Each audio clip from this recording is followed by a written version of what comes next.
अच्छा जी, टॉपिक का सिलेक्शन। ठीक है, आमतौर पर टॉपिक सिलेक्ट करने के बाद फिर उसका प्रोपोजल बनाया जाता है। ठीक है, तो एक्शन रिसर्च प्रोपोजल या सिर्फ उसको हम कह लें एक्शन प्रोपोजल, तो वो बनाना होगा स्टूडेंट्स को। टॉपिक सिलेक्ट करें, आइडेंटिफाई करें टॉपिक अपने लिए प्रॉब्लम, और फिर उसके बाद जो नेक्स्ट फेज है उसका ये कि एक एक्शन रिसर्च प्रोपोजल बना लें।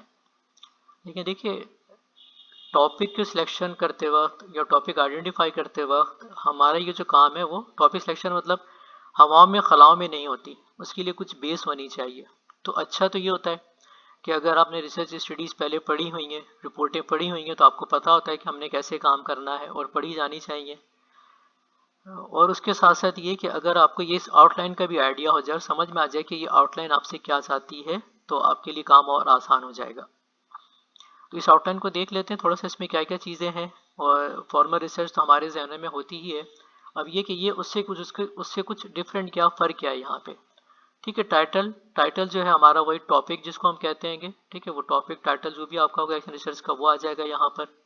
ठीक है, कॉन्टेक्स्ट ऑफ द स्टडी ये बिल्कुल ऐसे ही है जैसे आप बैकग्राउंड ऑफ द प्रॉब्लम बताते हैं। मतलब अगर आपका कोई भी आपके सामने पेश नज़र कोई प्रॉब्लम है तो उसका कोई ना कोई बैकग्राउंड होगा, कोई कॉन्टेक्स्ट होगा।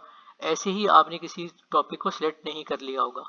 तो वो जो एक बैकग्राउंड सिनेरियो उसका होगा जिसमें आपने ये टॉपिक को आइडेंटिफाई किया होगा, जो प्रॉब्लम आपकी होगी, तो वो जब आपने पढ़ी होंगी मुख्तलिफ रिसर्चेस तो आपको खुद ब खुद ये जहन में आएगी, समझ में आएगी बात। तो वो यहाँ पर सबसे पहले वो लिख लेनी चाहिए। उसके बाद रिसर्च क्वेश्चंस। ठीक है, रिसर्च क्वेश्चन ये आपके दो तीन रिसर्च क्वेश्चन हो सकते हैं जो कि आपको एक डायरेक्शन देंगे काम करने के लिए। और जो आपका मेन क्वेश्चन हैगा, ठीक है, वो आपकी प्रॉब्लम है, और ये उसके सब क्वेश्चन एक तरह से होते हैं। तो ये बी पेश नज़र रहते हैं, और ये सब सारे क्वेश्चंस मिलकर ही एक्चुअली आपकी जो मेन टॉपिक है, आपकी जो मेन प्रॉब्लम है उसको एड्रेस कर रहे होते हैं।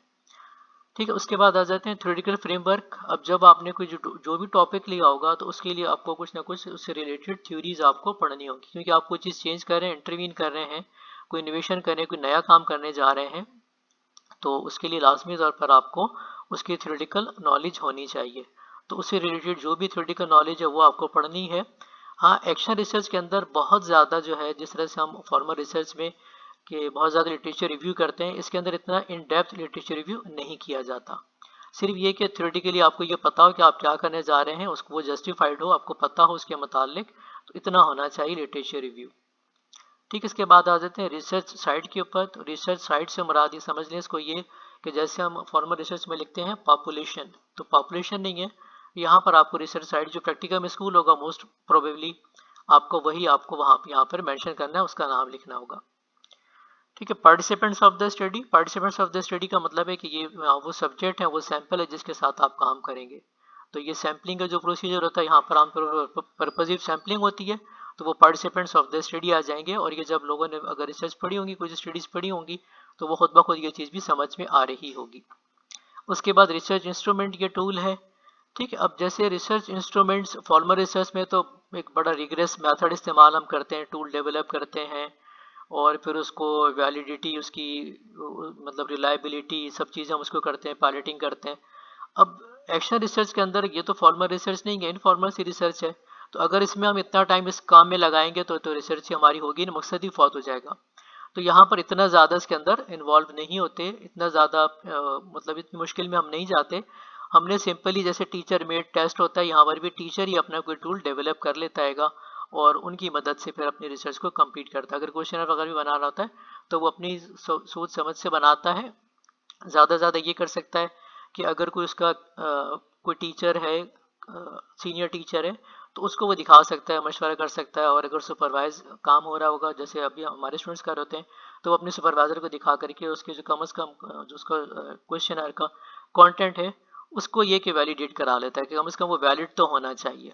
ठीक है, बाकी चीज़ों को इंश्योर करना मेरे ख्याल से बड़ी मुश्किल सी बात है, और आइडियल सी बात होगी अगर हम कहें कि एक्शन रिसर्च के अंदर जो टूल है उनको डेवलप किया जाए और उनकी रिलायबिलिटी को, उनकी वैलिडिटी को इंश्योर किया जाए और पायलटिंग की जाए, और सारी उसकी जो सोशियोमेट्रिक प्रॉपर्टीज़ हैं वो हमें मालूम होनी चाहिए। तो ये सब इतने झंझट की ज़रूरत नहीं है।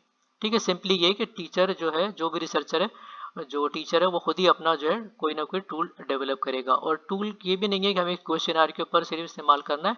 यहाँ पर टेस्ट हैं, रिफ्लेक्शंस हो सकते हैं, रूब्रिक्स हैं, इंटरव्यू है, और लेसन प्लान होते हैं, लेसन प्लान के ऊपर आप जो रिफ्लेक्शंस लिख रहे होते हैं वो भी हो सकते हैं। स्टूडेंट्स का वर्क जिसको हम कहते हैं स्टूडेंट्स आर्टिफैक्ट्स, वो भी हो सकते हैं कि जो भी इसका काम है।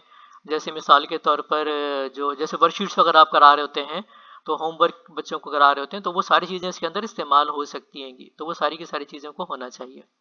ठीक है, एक्शन प्लान ये वाला जो 4 कॉलम बने हुए, ये थोड़ा सा इंपॉर्टेंट है। ये दरअसल एक्शन रिसर्च साइकिल को ही ध्यान में रखते हुए बनाया गया है।